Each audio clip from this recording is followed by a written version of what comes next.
উড়ে গেছেন, আবার এখন যেখানে আছেন সারা দুনিয়া জানে তিনি সেখানে রাজকীয় মেহমান রূপে আছেন। তো কাজেই তার ফিরে আসা নিয়ে আলোচনা হচ্ছে। তিনি তার শাসন ক্ষমতাকালীন সময় আয়রন লেডি হিসেবে পরিচিত ছিলেন, ভীষণ রকম আয়রন লেডি, এবং যেন তিনি আয়রন লেডি নয়। তার বিরুদ্ধে অভিযোগ, তিনি যা ইচ্ছে তাই করতেন, খুন, গুম, তারপরে ক্রস ফায়ার, বিচার বহির্ভূত হত্যা যেটাকে আমরা বলি, তারপর অবিচার, তারপরে সাজানো বিচার, কি না।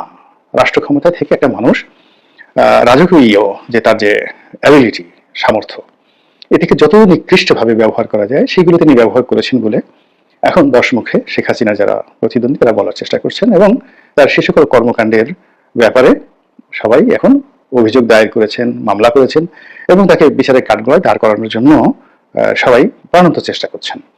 তো এই ক্ষেত্রে শেখ হাসিনার ফিরে আসা প্রশ্নই আসে না। তাকে গ্রেপ্তার করে আনতে হবে, তাকে ধরে আনতে হবে, এবং তিনি যখন আনবেন, বাংলাদেশে আসবেন, তার হাতে শিকল পরানো থাকবে, পায়ে শিকল পরানো থাকবে, ডান্ডাবেড়ি পরানো থাকবে। এরকম একটি দুর্দশাগ্রস্ত একজন মহিলা, যার বয়স প্রায় 80 বছর, তিনি ফিরে এলেই বা কি না এলেই বা কি, এগুলো নিয়ে তো আমাদের আলোচনা করার বিষয় নয়।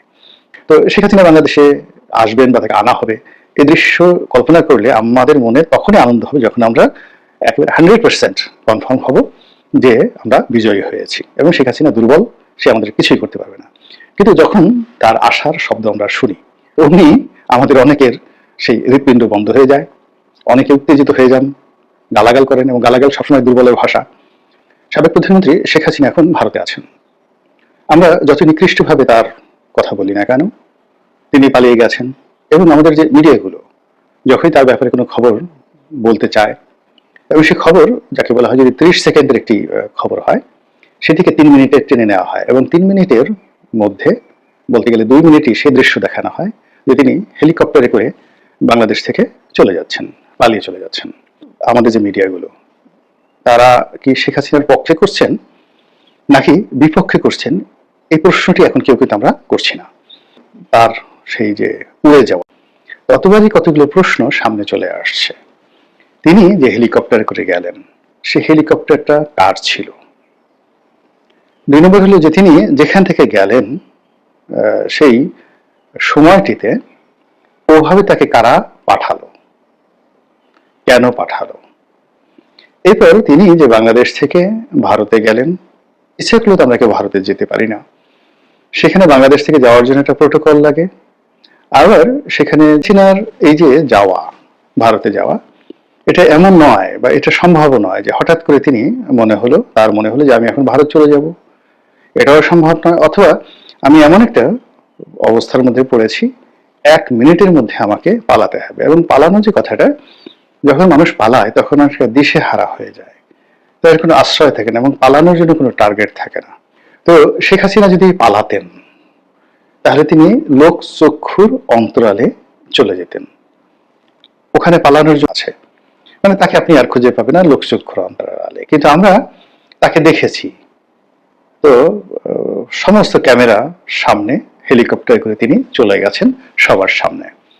তিনি নিজে গেছেন অথবা তাকে বাধ্য করা হয়েছে চলে যাওয়ার জন্য, এরকম। কিন্তু তিনি পালিয়েছেন, পালানো বলতে তাকে গোপন জায়গা দিয়ে গোপনে যেতে হবে যেন কেউ তাকে বুঝতে না পারে। অর্থাৎ তিনি যদি সফল হন পালানোর ক্ষেত্রে, তো সেক্ষেত্রে তিনি নতুন করে উদিত না হওয়া পর্যন্ত কেউ তাকে দেখতে পাবেন না কিভাবে তিনি পালালেন, তাহলে পালানো এই শব্দটি প্রযোজ্য হবে না।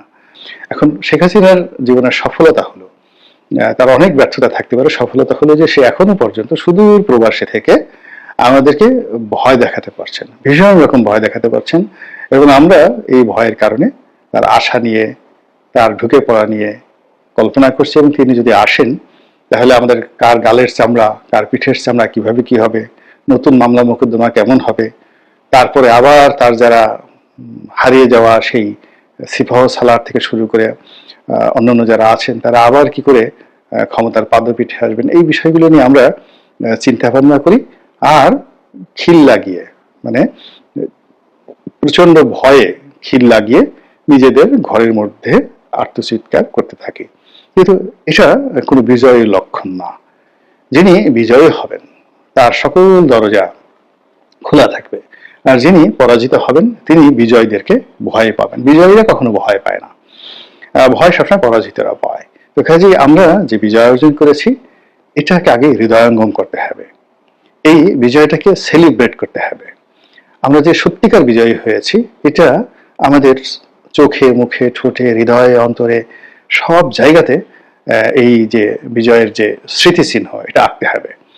এবং যখন আমরা এই কাজগুলো করতে থাকবো, আলটিমেটলি যদি শেখ হাসিনা পরাজিত হন তাহলে তিনি আমাদেরকে ভয় পাবেন। কিন্তু আমরা যদি এই কাজগুলো করতে না পারি তাহলে তিনি এই যে গেছেন, যেখানে গেছেন যাওয়ার পরেও তিনি নিজেকে বিজয়ী ভাববেন এবং পুনরায় ফিরে আসার যখন কথা বলবেন আমরা বিজয়ের আসনে বসেও পরাজিতের মতো থরথর করে কাঁপতে থাকবো। আল্লাহ আমাদের সবাইকে হেদায়েত দান করুন এবং হেফাজত করুন।